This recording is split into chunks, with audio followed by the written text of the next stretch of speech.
All right.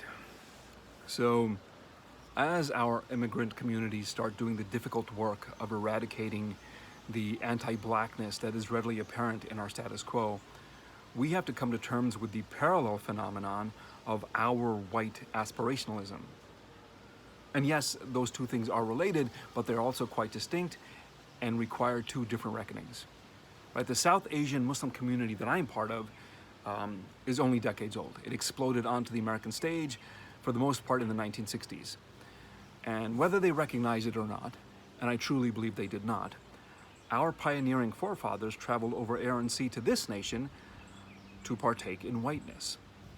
Not in the racial taxonomical sense, but rather as a function of social strata. That is to say that what they perceived to be the universal promise of the 50 states was actually only a sliver of the American experience, and one that was historically the exclusive domain of white Americans. But by arriving with advanced degrees in hands and a work ethic that was forged in the survivalist requirement of the third world, men of just enough color were able to hop, skip, and jump into professional success and financial security. We began to see ourselves as inheritors of a unique form of white privilege, one that said, hey, as long as you work hard, you'll get rewarded. And in many ways, we regarded that accomplishment as a form of rebellious arrival, right? Because having been under the thumb of the vicious British Empire for as long as we had left serious scars on our collective psyche. We did not meet the standards of beauty, we did not meet the standards of power or success, but arriving in America and being able to direct our own destiny, if that wasn't being white, then what was? We were finally our own British lords. And so we began to regard this fleeting space with a sense, a mindset of permanence. We were flag-saluting, oath-taking citizens of the experiment. We could afford all homes in the better parts of town, and we could send our kids to better schools. And slowly, or quickly, depending on how forgiving you want to be, we started finding entitlement in the comfort we could afford. Because after all, it was the result of undeniable hard work that we found ourselves in this position. We had earned every ounce. We had purchased every inch of the American dream. But our measure of what constituted success was still viewed through a colonized lens. Right? The value of our suburban home was still inexorably tied to the proximity of white neighbors who readily accepted you. And of course, they were good people. That's not in doubt. They truly did welcome you. You were one of the few, if not the only person of color on your block. And your well-intending neighbors were victim/beneficiaries of the same infrastructure that you were now part of. So there was no illicit scheme at work. There was no conspiracy. It happened organically with the best of intentions. You had arrived. But once you've arrived, once you've attained whiteness, why would you want to regress to anything less? So you perfected a nondescript American accent, and you anglicized the pronunciation of your name. Khurram became Khurram. Or you just adopted a Western moniker altogether, because why put our good friends through the trouble of twisting their tongue or finding the part of their throat that would allow them to articulate the name your parents gave you? Assimilation requires a bit of self-erasure. And of course, the reward would be worth it. Surely it would. Because the access our procured privilege gave us was too precious a commodity to risk, especially for something as disposable as our own identity. And it was easy.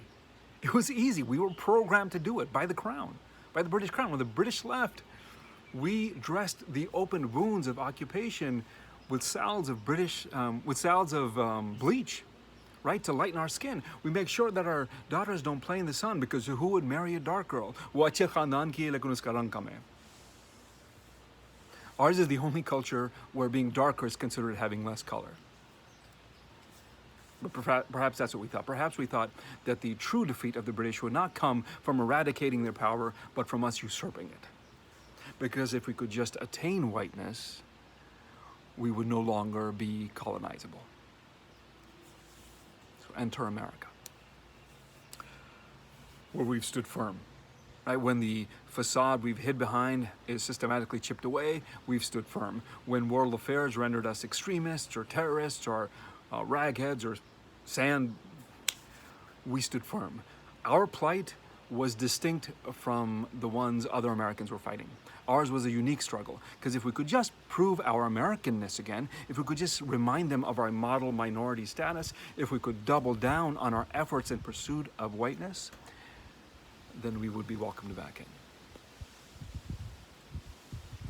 And of course, we understood and recognized the history of black struggle. We spoke about it. We talked about it. We spoke about it on pulpits and in gatherings. Muhammad Ali was our touchstone of beauty, and Malcolm our modern prophet. And we wore Kareem Abdul-Jabbar jerseys, and we shared lists of celebrities saying, hey, did you know that she was Muslim? Did you know that he was Muslim? And yet, even though we knew the struggle, we did not claim it as our own, because the America they were living was distinct from the America that was promised to us. So Ali was ours. Kareem is ours. And in recent years, Ibtihaj or Hamza, Hussein, they're ours, and on and on and on.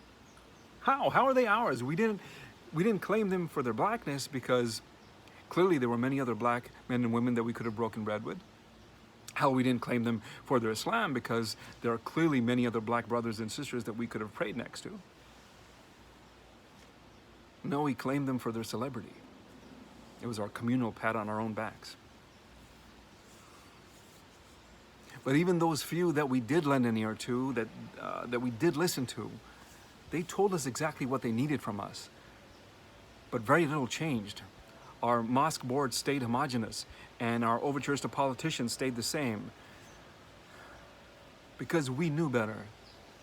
We knew better than those people that we were supposed to advocate for. We played our game of respectability politics. And why does Mahmoud Abdul Rauf not stand for the flag? We should respect the laws of the land. That's the kind of language we would use. Our access offered us opportunity after opportunity to pull the levers of power in service of those who needed it. To this day, most immigrant-led Muslim organizations draw their credibility not by how many Muslim voices they represent, but who they can claim access to.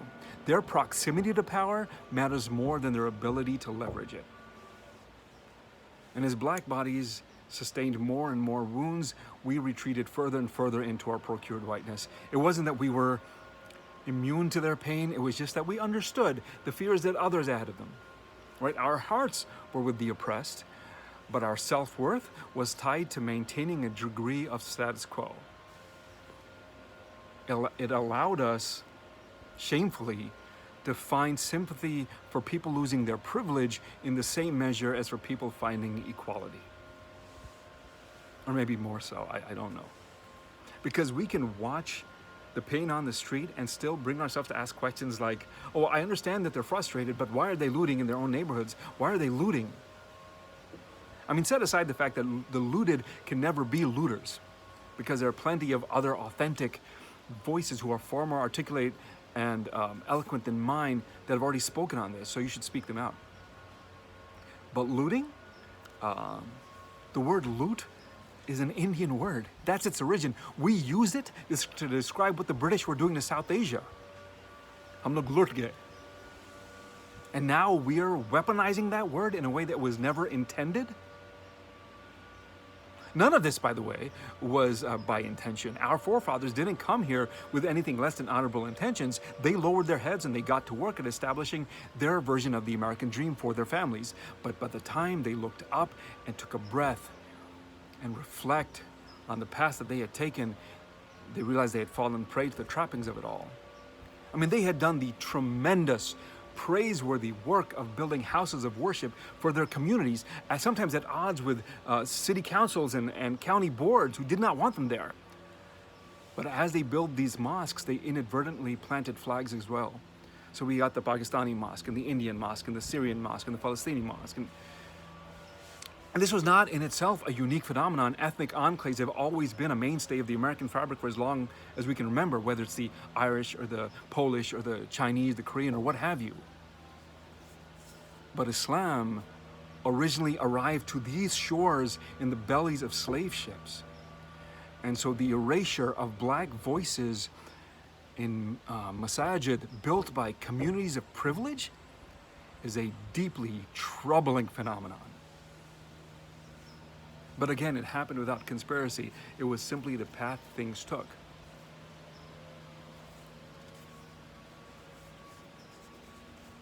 But now, given that our eyes are open, we can no longer, that does not absolve us. That gives us, there's no excuse in saying that, well, there was no ill intent at the time that we started rolling these boulders uphill. Because in the words of Angela Davis, in a racist society, it is not enough to be not racist, you have to be anti-racist. And that's a tall freaking order. It requires some serious self-gut checking to purify your own heart. It requires us to testify against ourselves to ourselves.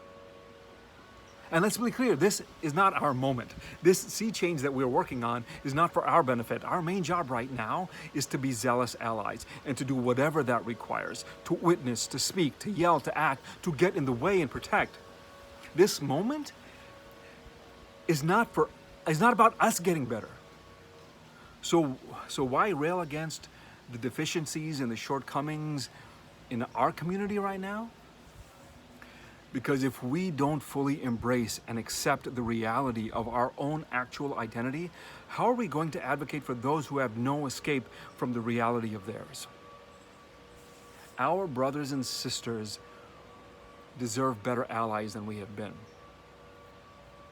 And this circumstance is not unique. You know, at a rally I was at recently, I saw a young Chinese teenage girl who was weeping and testifying, talking about how her parents had not minced words when talking about her schoolwork as to what race to emulate. Don't be like them, be like them. This stuff goes deep and it's insidious, and it will follow us into successive generations if we don't stop it. And by the way, I don't know who needs to hear this, but none of this is to suggest that whiteness is the same as being a white person. Being a color doesn't automatically genetically code you with a propensity for good or evil. That is why we talk about racism in systemic terms. Because at this time in history, you could have a black chief of police and the department still be a hotbed of corruption and brutality. Because that is what the system fostered. We had a black president for 8 years. It didn't cure racism. And I hate being in the age group where I think that, hey, the youth will save us, but I honestly believe that successive generations are doing much better with this. So I'm hopeful. So I'll leave it at that. I hope this is helpful.